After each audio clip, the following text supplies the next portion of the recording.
APSRTC భద్రతా మహోత్సవాలు ఈరోజు జరిగినాయి.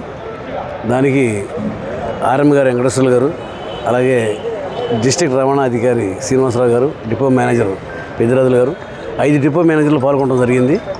ఇందులో ముఖ్యంగా ఏంటంటే డ్రైవర్ల యొక్క భద్రత వల్లంగానే ఇవాళ ప్యాసింజర్లు సురక్షితంగా ఇళ్ళకి జరగలుగుతున్నారు. వాళ్ళు చాలా భద్రతా ప్రమాణాలు పాటిస్తారు. దానికి ప్రత్యేకమైన ట్రైనింగ్ ఉంది.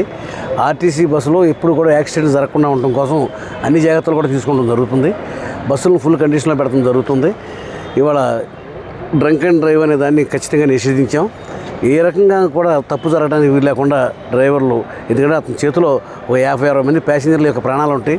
అతను జాగ్రత్తగా డ్రైవ్ చేస్తేనే అందరూ కూడా సురక్షితంగా చేరతారు. ఇప్పుడు వరకు కూడా రాష్ట్ర చరిత్రలో ఆర్టీసీకి చాలా మంచి పేరు ఉంది. యాక్సిడెంట్లు తక్కువగా జరిగే సంస్థ ఏదైనా ఉంటే అది ఆర్టీసీనే. సాధ్యమైనంత వరకు యాక్సిడెంట్లు జరగకుండా చాలా జాగ్రత్తలు తీసుకుంటారు. మరి ఈ సందర్భంగా మరి ఎవరైతే దీర్ఘకాలంగా ఒక అతను అయితే 33 సంవత్సరాలు 3 నెలలు డ్రైవింగ్ అనుభవం ఉంది, ఇప్పుడు వరకు ఒక యాక్సిడెంట్ కూడా చేయలేదు. మరి అటువంటి జాగ్రత్తలు పాటించే సంస్థ ఆర్టీసీ సంస్థ. ఎందుకంటే ఈ ప్యాసింజర్ రోడ్డు మీద ప్రయాణికులు కానీ ఆర్టీసీలో ప్రయాణం చేసేవాళ్ళు కానీ మరి వీళ్ళ యొక్క డ్రైవింగ్ మీద వాళ్ళ ప్రాణాలు ఆధారపడి ఉంటాయి. ఒక యాక్సిడెంట్ అయ్యి అంగవైకల్యం కలిగినా ప్రాణం పోయినా మళ్ళీ ఎవరు కూడా సరిదిద్దలేరు. మరి దానికి కానీ ముందు జాగ్రత్త ఒకటే దీనికి ఉన్న ఏకైక మార్గం.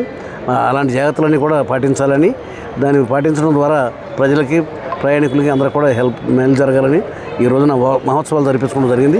ఈ సందర్భంగా 5 డిపోల్లో పనిచేసినటువంటి డ్రైవర్లకి ముఖ్యులు అందరికీ కూడా బహుమతులు ఇవ్వడం జరిగింది, సర్టిఫికేట్స్ ఇవ్వడం జరిగింది. ఇది ఆర్టీసీ భద్రతా ప్రమాణాలు ఎక్కువగా పాటిస్తుంది. యాక్సిడెంట్లు జరగడానికి అవకాశం లేకుండా అన్ని జాగ్రత్తలు కూడా తీసుకోవడం జరుగుతుంది.